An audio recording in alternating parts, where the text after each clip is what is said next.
ડિમોલિશનની કામગીરી હાથ ધરાઈ। રસ્તાઓ પહોળા કરવા માટે આ બાંધકામો દૂર કરવામાં આવ્યા છે। અસરગ્રસ્તો માટે વૈકલ્પિક વ્યવસ્થા કરવામાં આવી। 130 મીટરની લંબાઈનો ટીપી રસ્તો ખુલ્લો કરાયો છે। કશ્યપ જોશી વધુ વિગતો જણાવી રહ્યા છે। કશ્યપ, દબાણ હટાવવાની કામગીરી ચાલુ કરવામાં આવી છે, શું માહિતી?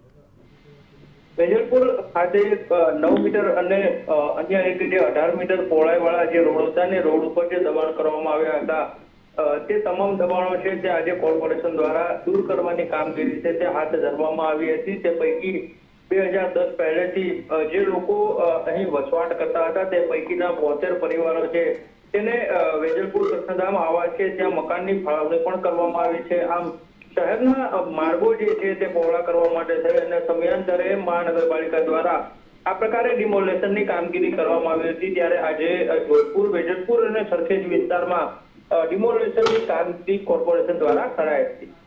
જી, ધન્યવાદ કશ્યપ આ માહિતી માટે।